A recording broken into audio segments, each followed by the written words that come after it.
up? My name's Maya B. So I am opening up for Summer Walker on the Girls Need Love tour. I'm really excited. It's my first time in Chicago. I'm just looking for the experience of it all because I've only performed in my hometown LA. So just being able to go out of my hometown and be able to just sing to people who have probably never heard of me before is a gift to me, because just already traveling is such an experience by itself. I don't know, tour it's my two favorite things, music and traveling. So that's what I'm most excited for. Lots of rehearsals. I produce most of my stuff, so it was a lot of figuring out the stage setup between electronic and live, drums and all kinds of stuff. So it was a lot of figuring out the dynamic of the music. And once we got that right, it was just more of a music show. We don't have that much going on stage. I'm rocking out on drums, you'll see with an SPD pad and stuff. So it was a lot of triggers and me learning new shit, how to throw delays on stuff. I didn't know how to do that, but I knew I wanted that to be a part of the show. So a lot of rehearsals was learning how to do this,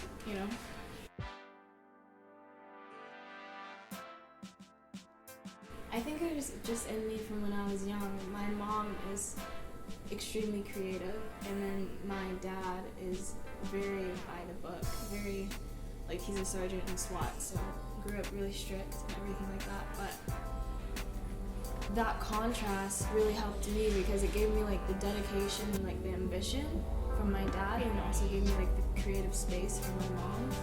And I don't know, I just started writing songs when I was 6, and started learning instruments when I was 8. The first instrument I learned was drums, and then I kind of fell off with that when my little sister was born, so I'm so ass at it now. Do not ask me to play drums, oh my god. But now I just play guitar and piano, and I think it just kind of grew. And then I was friends with these guys, and they invited me to this session, so I kind of watched what they were doing. And they said, hey, you can come after us. And then it kept, the sessions that they set up for me kept falling through. And I just kind of started getting annoyed, so I just started producing my own stuff. So I just kind of started there. The wow factor of Missy Elliott's and Timbaland's production is they're my favorite production-wise. Pharrell, who I've had the pleasure to work with a couple times now, he's his production, the way his brain thinks, I aspire to be on that level of anything goes, because you never know where he's about to go, and I love that. Who else am I inspired by? Bjork. I love how artful her records are. I love how some of them don't even keep time. That freedom and not having a structure. I think that's important, to not get locked into anything too early, especially when you're creating a record, Yeah, I think those are my faves, yeah. After Kiss on My Neck, DJ Khaled shouted it out, and that was when labels started hitting us up. And I had already signed a production deal with Soul Shock and Carlin. So it was kind of us as a team and my manager just flying around meeting all these different labels. And Capitol was the last meeting we had, and we kind of just looked at each other after and we were that felt so right. Because I feel a lot of the time you'll walk into these meetings and people will be telling you exactly what you want to hear. But Capitol was probably going to be hard the first 2 years, you're probably going to do this, it just was being so real. And that's the conversation that we hadn't had so far. And I could just tell they were a lot more worried about the music and the artist. They're just just the art behind it than the business, because it is a music business, but they were a lot more worried about the music than the business, and it was really nice. Selena's, because I heard that and that was 2 octaves higher than it is now, in a different key, and I just fucked with it until it was something grimy, and I had no idea. So I think Selena's for sure, and then Getty Woe, which you'll hear tonight, and then I have to say Dollar to Diamond, because I didn't know where I was going when I started that verse. And then as soon as I heard the beat drop for the hook, I was like, okay, we're going somewhere. So yeah, I think those three for sure. After Kiss on My Neck, which was like the first song I put out before I got signed, well, one, I was shocked that Capitol even let Selena's be like my first song out, because I just, you know, I feel like people have like, or at least I did a preconceived like notion of what it'd be being a signed artist, and the fact that they were like rolling with the fact that I was like, yeah, I just say nigga 18 times in the song, but can we still put it out? Like you know, so that was kind of sick. So yeah, I think, I don't know, I think it's just been a blessing, like being able to be free creatively, you know. The conversation now is a lot more lightweight, because I think I've proven myself as a writer to them. I think when it comes to any artist, there's doubt in the beginning. Like even with Selena's, like people are like, okay, but can you write a real song? Like, you know, like there's people who are like that, and like I understand that. But I see myself as a better writer than I even am a singer. I see myself as a better writer than I am a producer. And I think Dollar to Diamond kind of opened a lot of doors and a lot of like conversations between me and the label of I am happy with being this weird genre-less like clusterfuck of a person, like, you know, and I think that helped them understand that it's pop, but it's left of center, like, you know. So yeah, I think Dollar to Diamond was like a big blessing in disguise. Like I wrote that literally like months before I got signed, like 2 months before I got signed. I was couch hopping. I was like I was just like really mad at myself because I'm a perfectionist, and I was mad that I couldn't like take care of myself. And I wrote that song. We were talking about like in conversation with Capitol. They hadn't even like said for sure we're gonna sign you yet, and we were just like, okay, fingers crossed, let's hope that they feel the same way, like, you know. And that song, yeah, just opened up a lot of doors. I think it'd have to be the bridge, because it's real and it's funny at the same time. It's like, I've been broke and that shit ain't funny, and then just wait till I get someone, and then I've been botched with no water running, filling up with the rice and honey, and reaching out for this dream to guide me. Like, that, I feel like sums up the whole song. But I think because it's pop, it's almost like undercover. Like it's like an undercover, like real shit, but it's like as a pop song. So it's like you're bouncing, but like it's like, yeah, low key. Low key kind of heavy, dude. Like, you know, like crying in the club, but it's good. I heard that Dollar to Diamond is playing 18 times a day in Denmark on the radio, or that it's playing like in Ireland on the radio, and like all these places like on the radio, like all these smaller countries, and I'm like, yo, that's crazy. Like, just because I think one thing I'm still trying to wrap my head around is how fast music travels, especially now with streaming. Because I'm like, I was in the SoundCloud generation as well, like that's how I got found.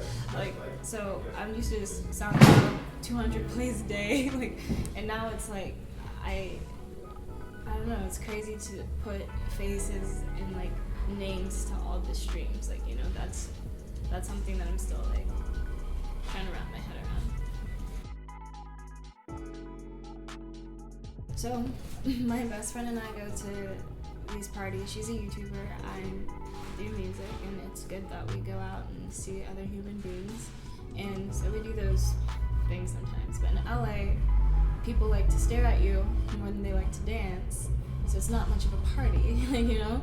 It's just like, you just feel like you're getting judged the whole night, and it's not very fun. So I basically wrote that song just poking fun at like those people who are like, yeah man, just got these, like, you know, just saying unnecessary shit. Like, you're just trying to be like, hey man, what's your name? They're like, oh yeah, just hung out with Kobe Bryant. And you're like, sick dude, what's your name? Like, you know, like, it's just, I don't know, everybody tries to be so unrelatable and so like,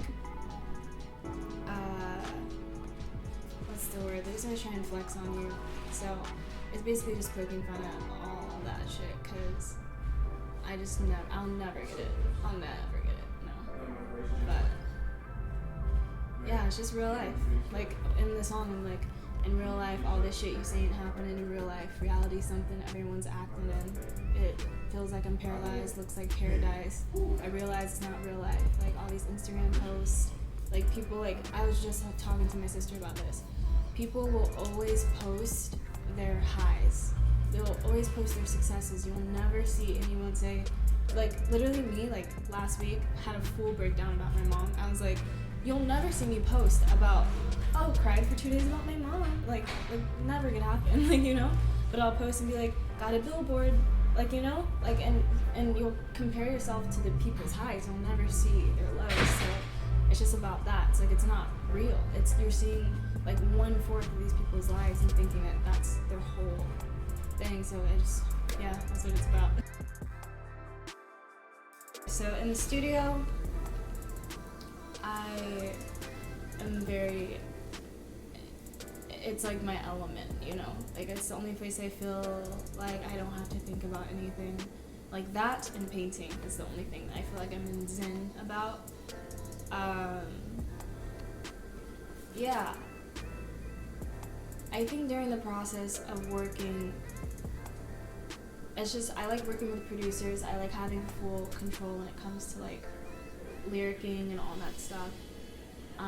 Just because in my experiences, working with writers sometimes throws me off. Like I said, I'm such a loner. It's my outlet. So sometimes I feel that people try to conceptualize too much or try to come up with like a concept too much, and then that becomes unrelatable to me because I like to write and not know what's coming out of me until I go reread it and I'm like, oh, I'm talking about when I was couch hopping. Like I just vent it. Like that's the only way I know how to write, and then obviously switch some things around.